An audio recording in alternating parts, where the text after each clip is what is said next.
Wir fahren mit dem Moped zurück, aber für mich fühlt es sich wie eine ewige Strecke. Ich bin so schwach, dass ich mich kaum noch hinter Jens halten kann. Meine Beine zittern und ich klammere mich an Jens fest, aber meine Kraft lässt immer mehr nach.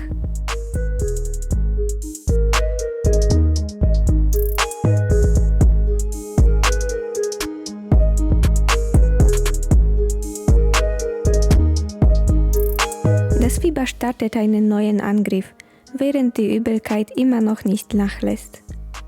Immer wieder luke ich hinter Jens hervor, um auf seinem Handy zu schauen, wie weit es noch ist. Gefühlt kommen wir kaum voran und die Entfernung auf Google Maps scheint einfach nicht weniger zu werden.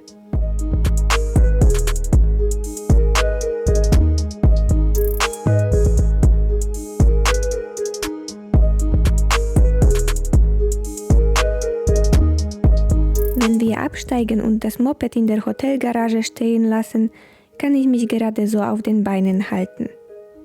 Dieser Helm schmückt mich nicht wirklich. Zum Glück bin ich schon verheiratet. Für mich bist du trotzdem der Schönste. Ja? Ja. Ich fühle mich nicht mehr so. Ich fühle mich, als ob ich den ganzen Tag auf einem Pferd sitzen würde. Wir sind gar nicht weit gefahren. Ein paar Kilometer waren es schon, aber jetzt gehen wir erstmal in die Unterkunft.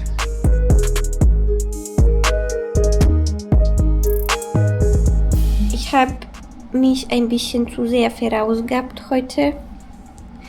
Das war nicht sehr klug, das gebe ich zu. Jens hat ein erstauntes Gesicht gemacht. Ja, es war ein bisschen zu viel. Ich bin kaum bis hierher dann geschafft. Ich habe nicht gedacht, dass es so viel Kraft verlangt, sich da an diesem Moped hinten zu halten und so viel Körperspannung. Bei meiner aktuellen Kondition war das einfach sehr viel. Und jetzt liege ich hier, kann mich kaum bewegen. Ich habe Husten und mir ist meistens übel, warum auch immer. Und Jens war jetzt so lieb und hat eine Apotheke gefunden und hat jetzt Sachen geholt. Und ich hatte in der Apotheke eine ausgiebige Beratung, also war wirklich gut. Besser als bei irgendwelchen deutschen Ärzten, aber die Apothekerin hat sich Zeit genommen. Und jetzt haben wir hier Hustensaft. Und da darf Joanna gleich mal aufmachen. Und einen Becher schlürfen, wie so ein Schnaps. Maximal 3 Stück am Tag, hat sie gesagt und steht drauf. Wird man hier krass beraten in der Apotheke? In keiner Apotheke in Deutschland solche Beratung. Nee. Kriegst du es da reingegossen? Ja. Aber wie viel? 15? 10. Natürlich kriege ich es reingegossen. Ich habe im Labor gearbeitet. Nein, du hast nicht krank im Labor gearbeitet. Jetzt nimm deinen Schnaps.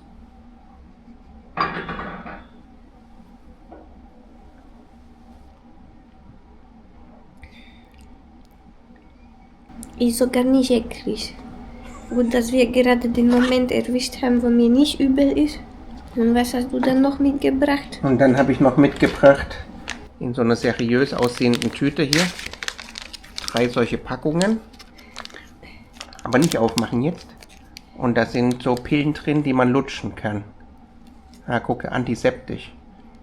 Und die halten einfach den Hals ein bisschen feucht und so weiter. Jetzt werde ich ganz bestimmt gesund. Richtig. Und es war auch nicht so schlau, weil mir die ganze Zeit übel ist. Und die ganze Zeit fühle ich mich, als ob ich mich bald übergeben sollte.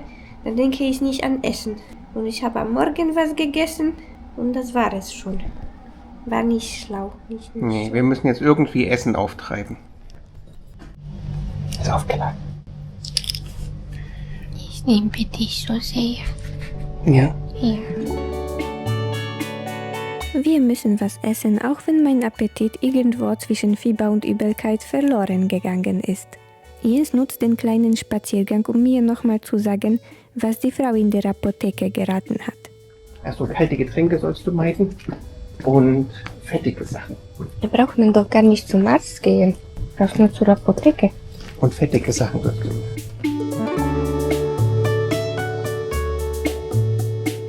Ich spüre, dass ich krank bin, aber mein Kopf weigert sich, es wirklich anzunehmen. Das ist doch nur eine kurze Schwäche, oder? Gleich geht's bestimmt wieder weg. Ich will draußen sein, Dinge erleben, nicht hier sitzen und gegen meinen eigenen Körper verlieren. Also ich weiß nicht, was jetzt Jens will. Mir geht es schon ganz gut. Ist alles in Ordnung wieder und ich bin bis hierher gelaufen. Ja, hier bin ich. Ja, Da läuft jemand halbnackt durchs Restaurant, da wird man ja wohl noch mal gucken dürfen. ja, ich weiß. Ist so ein, das ist unkontrollierbar. Richtig. Diesmal mache ich eine Ausnahme und bestelle irgendwas einfach, was ich sonst nicht mache. Spaghetti Bolognese. Was ich weiß, dass es mir nicht schaden wird, aber Energie gibt. Und Ingwertee. Und ich werde auch Spaghetti bestellen, allerdings Spaghetti Thai-Style. Bin gespannt.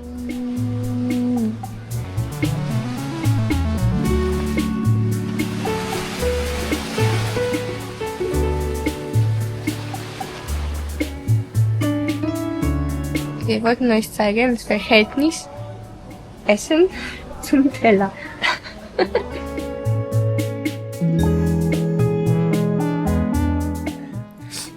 Also ich glaube, alles was Thai-Style war in meinen Spaghetti, habe ich rausgelesen. Also nicht alles, aber ich weiß nicht. Diese schwarzen Dinger sind pure Pfefferkörner. Er hat gebeten nicht so scharf. Ja. Mir brennt die Fresse. Darf man das sagen?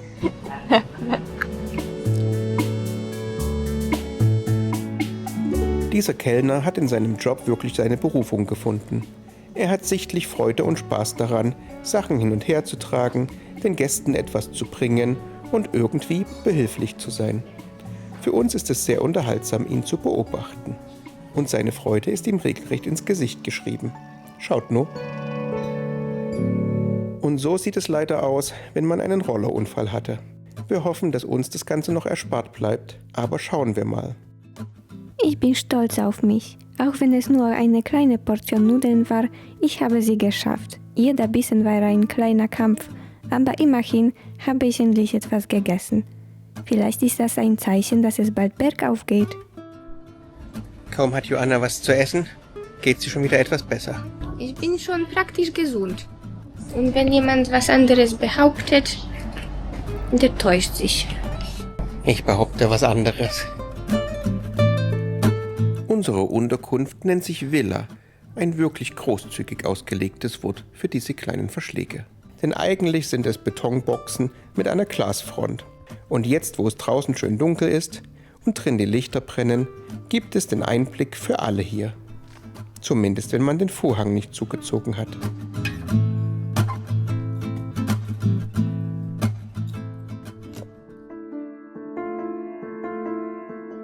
Die Nacht war ein Albtraum. Ich hatte wahrscheinlich hohes Fieber, aber ohne Thermometer bleibt es nur eine Vermutung. Ich bin total am Ende und das Fieber will einfach nicht nachlassen. Beim Frühstück sitze ich einfach nur da, kaum in der Lage, mich auf dem Stuhl aufrecht zu halten. Ich lasse mich von Jens nicht filmen. Essen ist unmöglich. Selbst das Reden kostet zu viel Kraft. Ich friere so sehr, dass ich meinen Hoodie überzogen habe, während um mich Leute in Badesachen herumlaufen. Und dann, als wir zurück ins Zimmer kommen und ich immer schwächer werde, das Fieber einfach nicht sinkt und ich kaum noch auf den Beinen bleiben kann, spüre ich es zum ersten Mal ganz deutlich. Ich brauche Hilfe, dringend, sonst könnte das richtig schief gehen.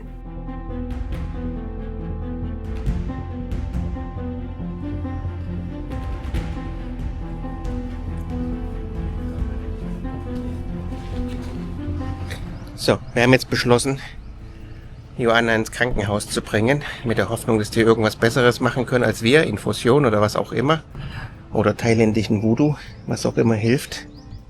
Ich habe jetzt einen Fahrer gebucht zum Hospital, das ist so 3-4 Kilometer entfernt. Und wir hoffen natürlich, dass wir heute Abend da wieder gehen dürfen. Und Joanna voller Kraft strotzt.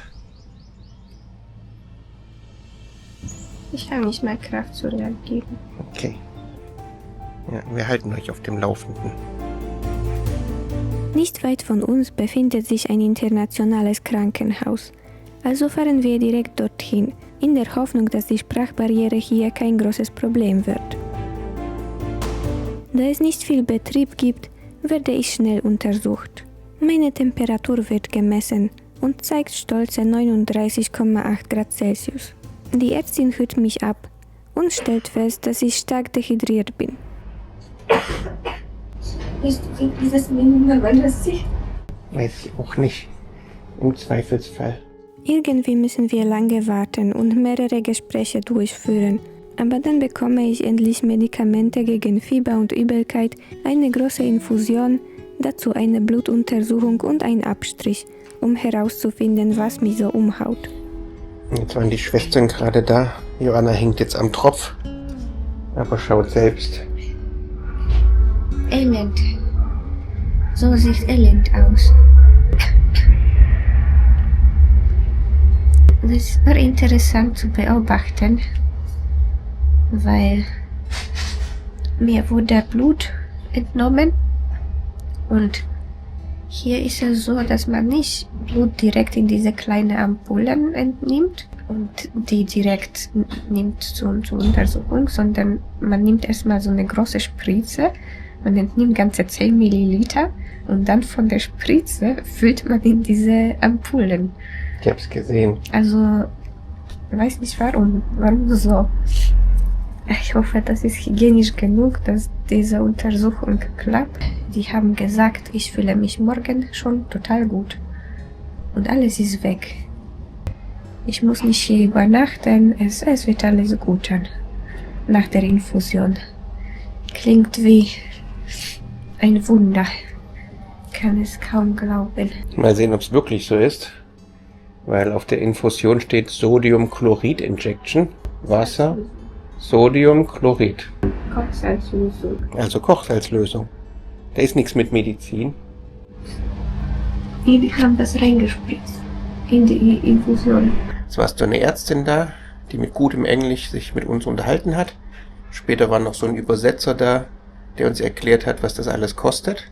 Und er wollte erstmal abklären, ob wir uns leisten können, dass sie hier eine Nacht bleibt, noch bevor geklärt wurde, was sie hat.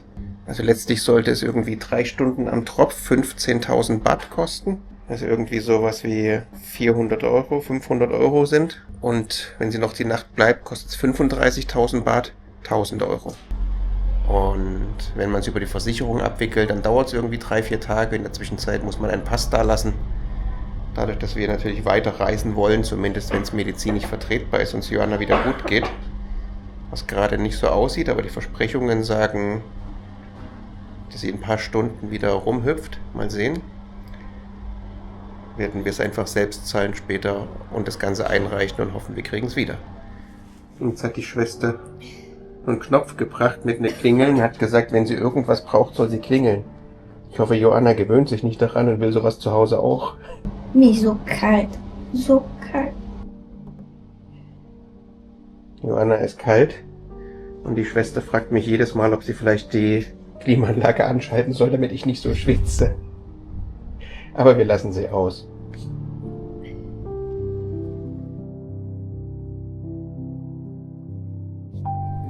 Uns ist gerade noch aufgefallen, dieser Knopf, den Joanna drücken soll, wenn sie Hilfe braucht. Joanna, versuch mal an den Knopf zu kommen.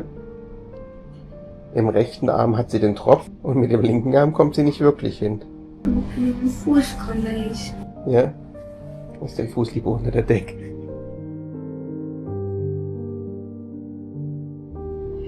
Jetzt ist dir warm gewesen. Wir haben den Pulli ausgezogen, allerdings nur von einem Arm und dem Kopf. Weil hier, wo der Tropf ist, da geht der Pulli nicht ab. Jetzt muss ich so hängen. Und sie wollte sogar, dass ich die Klimaanlage einschalte.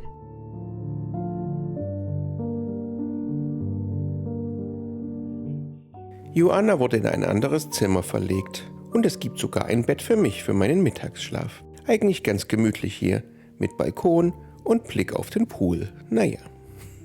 Aber es gibt sogar einen Hausgecko hinter dem Vorhang. Guck da oben. Pass auf, mal sehen, ob er rauskommt. Ich sehe ihn. Ich will ihn ja nicht verschrecken. Er könnte ja noch mal kurz rauskommen, sich zeigen. Komm, Gecko, komm.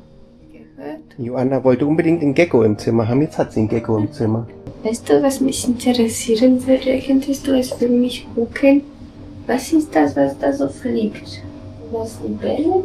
Soll ich eine fangen und gucken? Oder? Ich habe mich so gefühlt wie an der Leine mit dieser.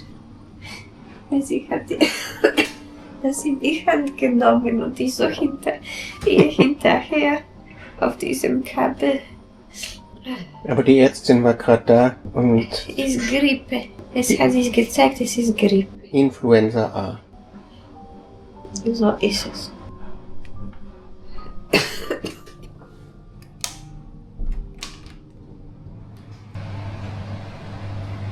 Toilettenbecken sieht sogar modern aus. Dennoch eher, insbesondere mit diesem Pool, kann man so einen Day After Tomorrow Film hier drehen.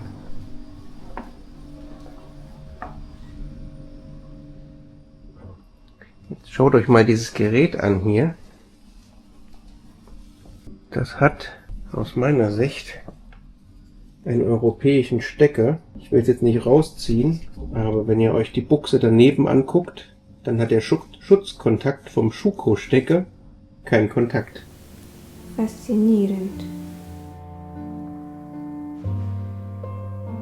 Wir sind schon einen halben Tag hier, aber obwohl ich am Ende des Tages angeblich hüpfen sollte, fühle ich mich nicht wirklich besser. Wir haben jetzt ungefähr 5 Stunden später. Das Fieber ist ein halbes Grad runtergegangen, aber nicht so deutlich wie erhofft. Jetzt haben wir der Ärztin nochmal Bescheid gesagt und sie kommt gleich. Das Fieber ist nicht so stark gesunken, wie wir es uns erhofft haben. Leider. Aber zumindest hat der Tropf offenbar etwas geholfen. Nichtsdestotrotz, Joanna hat eine kleine Krise hier, will einfach nur noch raus und wir haben in dem Moment Besseres zu tun, als weiter zu filmen. Letztlich wird sie von den Schläuchen befreit, ich nehme sie mit und auf kürzestem und schnellstem Wege geht es zurück in unsere Unterkunft. Nach ca. 8 Stunden hier im Krankenhaus wird es auch wirklich Zeit zu verschwinden. Wir sind jetzt wieder in der Unterkunft, fast 21 Uhr. Ich glaube, wir waren so 12:30 im Krankenhaus.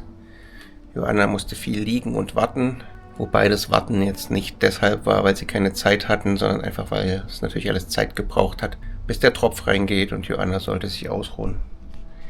Jetzt liegt sie hier im Bett. Ich habe geduscht.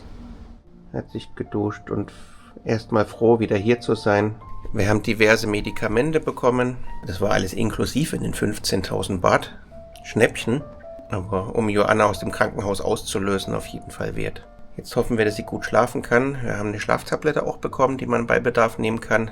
Und morgen früh ist sie hoffentlich wie neu. Allerdings wird es wohl noch bis zu 2 Tage dauern, bis diese Influenza A halbwegs vorbei ist. Und bis dahin bekämpfen wir Symptome, drücken Fieber und tun unser Bestes und schonen uns. Wir haben unseren Aufenthalt auf der Insel nochmal 2 Tage verlängert. Wir müssen allerdings morgen die Unterkunft wechseln. Die Fähre ist leider verfallen, aber die hat nur $20 gekostet. Da suche ich gleich eine neue Fährverbindung und hoffe, dass es die noch gibt. Der Fahrer, der auf uns am anderen Ende der Fähre gewartet hätte morgen, der lässt sich auch verschieben, problemlos.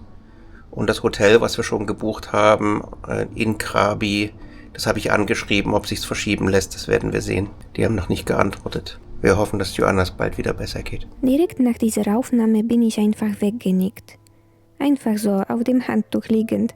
Die nächsten 8 Stunden habe ich geschlafen wie ein Stein. Dann wurde ich plötzlich hellwach. Und zum ersten Mal seit gefühlter Ewigkeit spüre ich Hunger. Da habe ich mir gedacht, diese Gelegenheit soll man lieber nutzen. Leise wie ein Ninja stehe ich auf, schleiche mich zum Kühlschrank und schaffe es tatsächlich, ihn zu öffnen, ohne Jens zu wecken. Dort wartet ein Joghurt, den er mir in der verzweifelten Hoffnung gekauft hat, dass ich irgendwann etwas esse. Und genau das tue ich jetzt. Im Bad heimlich wie eine Verrückte löffel ich den Joghurt um 5 Uhr nachts.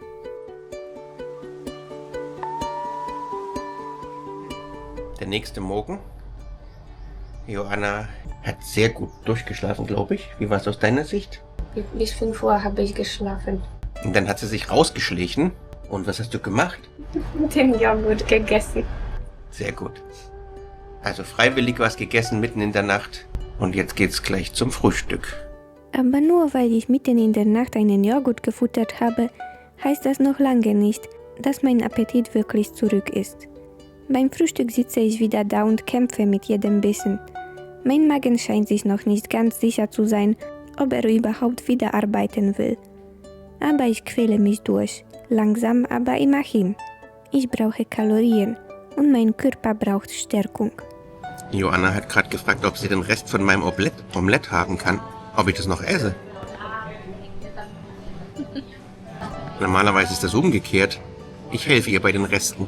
Aber wenn sie das heute essen will, ich habe es abgegeben. Wir haben hier einen Früchtetee. Da steht angeblich, das hilft so Magen beruhigen und nach irgendwelchen Verdauungsproblemen hilft es und so weiter. Ich kann mir vorstellen, warum. Weil übergibt man sich und dann geht es einem besser. Ist das eklig? Es ist eklig und ich habe den Eindruck, es ist von gestern. Weg. Drückst du gerade den Rücken durch, damit du größer wirkst? Ja. Okay. So richtig kann ich das hier alles sehen. Erst jetzt, zum ersten Mal, seit ich hier bin, weil ich es vorher gar nicht wahrgenommen habe. Ich freue mich sehr, dass es Joanna wieder besser geht. Wir hoffen, dass es so bleibt, beziehungsweise noch besser wird. Und es jetzt nicht nur so eine Phase ist. Wir werden uns trotzdem heute und morgen sehr schonen. Heute müssen wir auschecken und werden eine andere Unterkunft am Ende der Insel suchen.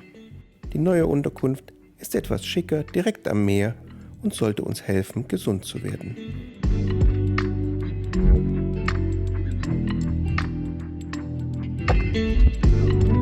Im Bad bewegen wir uns eher mit den Plätzen, die hier uns zur Verfügung gestellt wurden. Warum? Weil der ganze Boden klebt. Wir haben deswegen hier die Handtücher verbreitet. Und wie ihr seht, ich kann dieses Handtuch nicht mit dem Fuß schieben, weil er am Boden klebt. Ist total festgeklebt.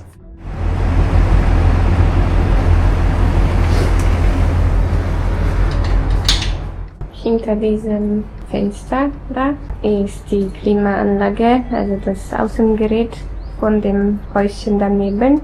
Und immer wenn jemand da die Klimaanlage einschaltet, macht es bei uns unglaublich viel Krach. Nicht nur, wenn man sie anschaltet, wenn sie an ist.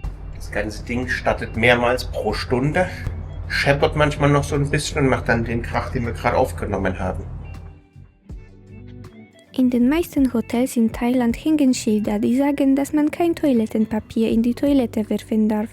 Stattdessen soll es in den Mülleimer daneben. Und das ist hier ganz normal. Die Abwassersysteme sind einfach nicht dafür ausgelegt. Sie haben dünne Rohre und wenig Wasserdruck. Und mit dem Toilettenpapier könnte man sie angeblich verstopfen. Man nutzt häufig eher Wasser zum Reinigen statt Toilettenpapier.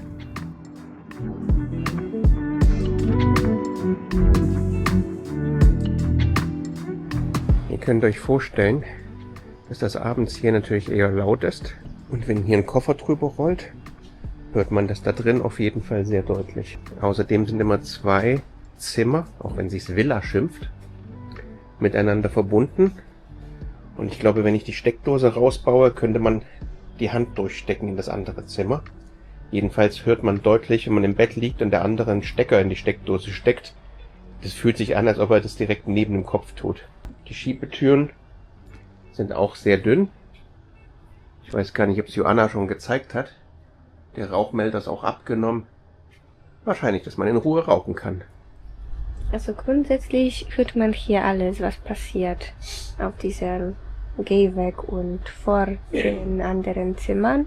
Vor allem die erste Nacht hatten wir, glaube ich, die meisten Pato-Touristen hier als Nachbarn in der Gegend. Erstmal gab es genau hier gegenüber einen Chinesen und dieser Chinese ist rausgekommen vor sein Zimmer und dann hat er sich die Nase geputzt und zwar ohne Taschentuch im Sinne, er hat sich ein Nasenloch zugemacht und dann hat er schön gerotzt auf den Boden und dann hat er so schön noch von innen mit dem Hals so gezogen und dann auf den Boden gespuckt. Und das hat man alles so schön gehört. Dann hat er sehr, sehr lange und fleißig das gemacht. Dann hat sich ein Pärchen die ganze Nacht gestritten, bis, glaube ich, 3 Uhr in der Nacht. Haben sie sich einander angeschrien und irgendwo auf der anderen Seite hat sich jemand miteinander haben sie sich geprügelt. Zumindest hat es sich so angehört. Es war auf jeden Fall sehr laut und ich lag da mit dem Fieber und habe zugehört. So, Joanna will unbedingt selbst aufstehen. Starke, unabhängige Frau. Na dann los.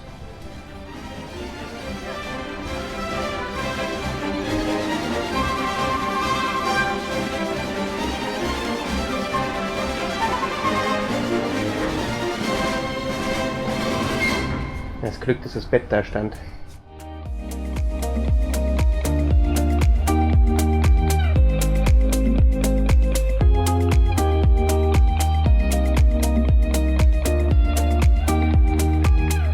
Im Taxi versucht Joanna sich anzuschnallen, aber der Gurt scheint aus einem anderen Universum zu stammen.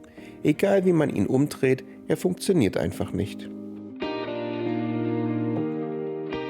Dafür sind wir von intergalaktischem Luxus umgeben. Es gibt ein Weltallmotiv an der Decke und wir sind ziemlich sicher, dass es im Dunkeln leuchten kann. Wenn der Gurt versagt, kann man immerhin stilvoll zwischen den Sternen schweben. Zumindest ganz kurz.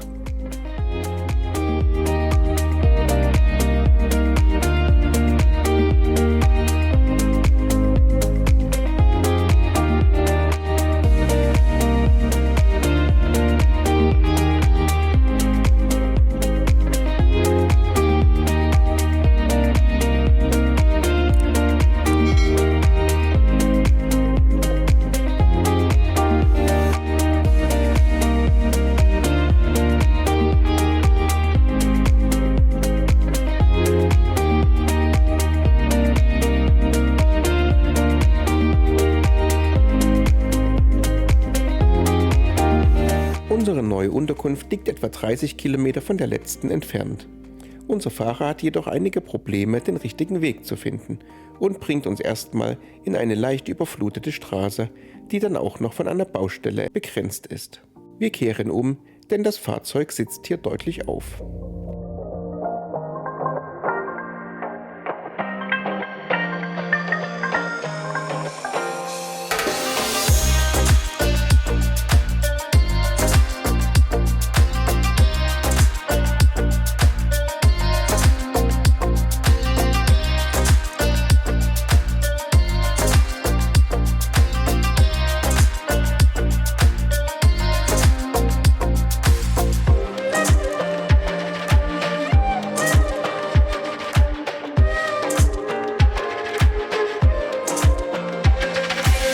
Schließlich stellt sich heraus, dass der Fahrer die Adresse, die ich ihm geschickt habe, gar nicht in Google Maps kopiert, sondern manuell eingetippt hat. Und dabei hat er sich offenbar vertippt oder sie nur ähnlich eingetippt. Also nehme ich sein Handy, suche das Hotel selbst in Google Maps und schließlich fahren wir auch in die richtige Richtung weiter. Oh, okay, I know. Can you enter the address that I sent you in the message? Yeah, never from here. Yeah, Yeah, it didn't take the full address. Yeah. Not sure if I can copy paste it. No problem. Give me my phone. Yes, I can. You can tell me, no problem.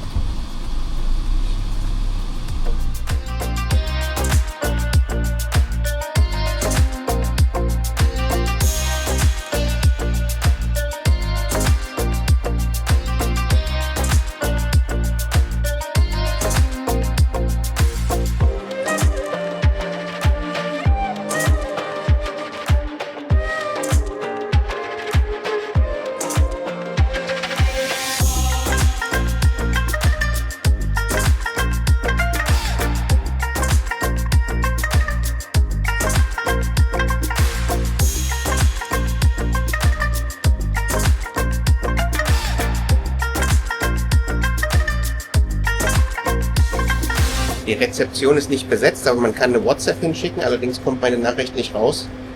Scheint irgendwie schlechten Empfang zu haben. Der Fahrer wartet noch, weil er soll uns 400 Baht zurückgeben und hat er nicht. Hat er kein Wechselgeld und deswegen wollte er hier austauschen, aber hier ist niemand. Schließlich kommt aber jemand und wir können uns anmelden. Unser Bett ist wieder schön geschmückt.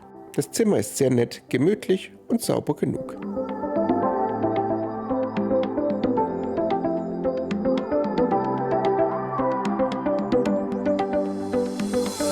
Die Toilette ist wieder so ein bisschen offen.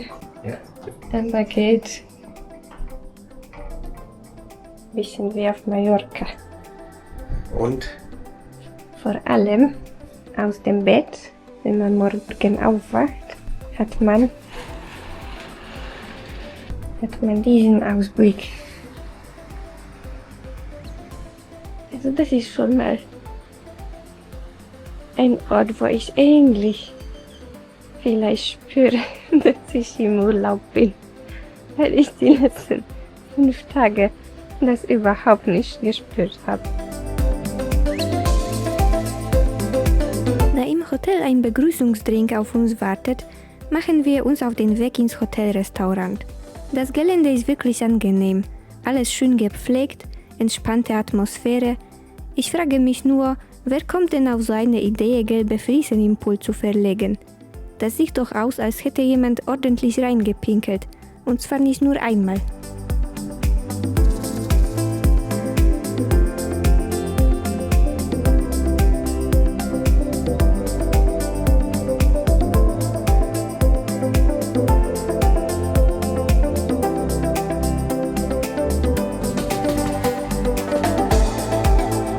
Unser Begrüßungsdrink ist auch hier eine frische, kalte Kokosnuss.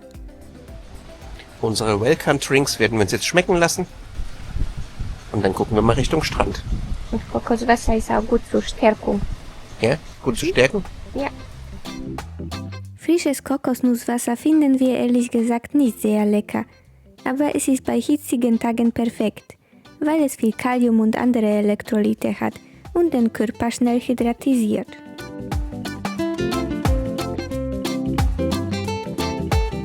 Nach dem Drink machen wir uns auf, den Strand zu erkunden, aber nur eine kleine Runde, um meine frisch zurückgewonnenen Kräfte nicht gleich wieder zu verpulvern.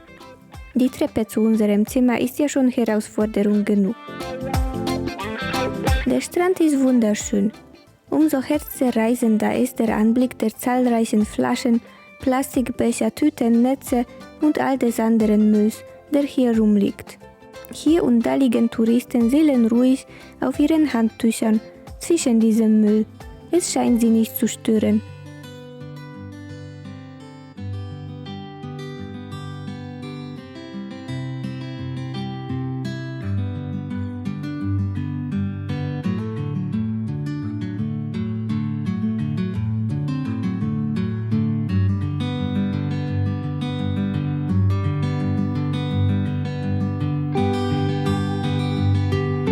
Joanna sammelt Korallenreste und Muscheln, wohl wissend, dass sie nicht mitnehmen darf. Es ist nämlich verboten, solche Dinge aus Thailand auszuführen, und wir finden das auch gut so. Sie sehen aber trotzdem sehr interessant aus und Joanna kann das Sammeln natürlich nicht lassen. Was hast du Tolles gefunden?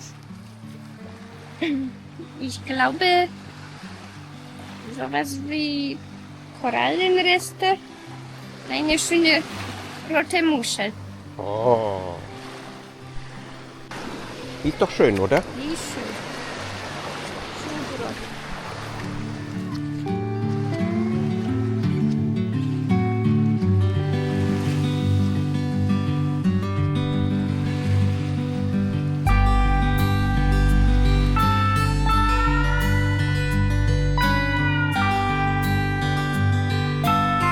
Komm. Na komm, einmal bis zu den Tee. Wir schneiden das raus. Einmal bis zum Hals. Aber es ist nicht kalt. Es ist erfrischend, würde ich sagen. Sehr frisch. Also ich weiß nicht, wie es für euch ist. Vielleicht ist Sommer, wenn ihr das schaut, vielleicht ist Winter. Das Wasser ist kühl, aber angenehm kühl. Mindestens so, dass ich Gänsehaut kriege. Joanna auch.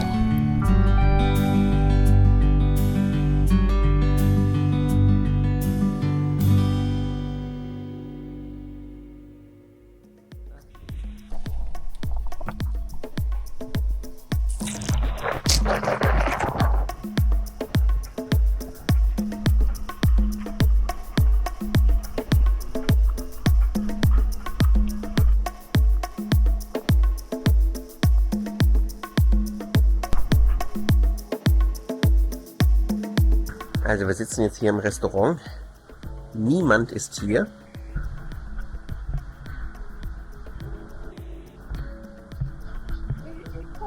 Außer uns beiden. Jetzt sagt Joanna, der Anstand verlangt es, sich hier anzuziehen. Jetzt möchte ich euch fragen, sollten wir uns hier anziehen? Es sind 28 Grad, 80% Luftfeuchtigkeit. Der Koch und Kellner ist da. Ein Anstand verlangt, dass man sich ein bisschen anzieht zum Essen. Ich kann von Joanna was über Anstand lernen. Wäre nicht schlecht.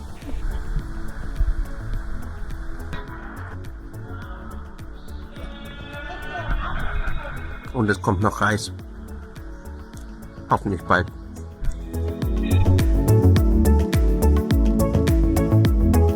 Am späten Nachmittag gehen wir auf unser Zimmer und chillen dort bis zum Abendessen.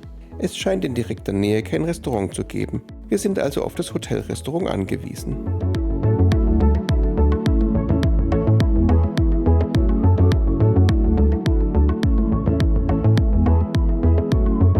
Wir sind jetzt beim Abendessen. Ich möchte darauf hinweisen, dass wir etwas übergezogen haben. Auch ich. Nichtsdestotrotz, es ist komplett leer und wir sind die einzigen Abendessensgäste. Sitzen hier direkt am Wasser. Ungefähr 1 Meter entfernt fängt der Sand an und dann sind es vielleicht 15 Meter bis zum Meer. Oder weniger, okay. Wir haben ein cooles romantisches Ei bekommen. Aber so romantisch ist das gar nicht, weil ich muss mich immer fern von Joanna halten, weil sie Angst hat, dass ich mich anstecke. Ist auch richtig. Joanna wäre es am liebsten, ich übernachte am anderen Ende der Insel. Und das zur Hochzeitsreise. Das ist gar nicht wahr. Aber im anderen Zimmer könntest du schon. Im anderen Zimmer? Nur solange ich ansteckend bin. Sie hat ja schon angeboten, auf dem Balkon zu schlafen. Es wäre auf jeden Fall mal ein interessantes Experiment. Ich würde dann die Außenbeleuchtung hin und wieder anmachen. Und wir zählen morgens, wie viele Moskitostiche es gibt. Wer die richtige Anzahl tippt, hat gewonnen. Joanna hat immer noch nicht den großen Hunger, aber... Ich habe Früchtemix bestellt und habe einen Mix aus 2 bekommen. Ist ein Mix. Und ich habe mir Partei bestellt. Das hatte Joanna heute Mittag, das sah gut aus.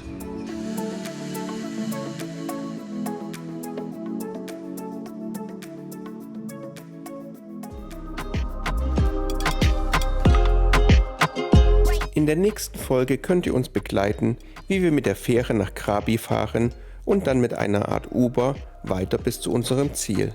In Krabi werden wir vieles Spannendes erleben, unter anderem eine Dschungelwanderung. Bleibt also unbedingt dabei. Abonniert gern den Kanal, gebt uns einen Kommentar und teilt das Video mit anderen. Wir freuen uns auf jeden Fall, wenn ihr uns weiterhin begleitet. Tschüss sagen Jens und Joanna.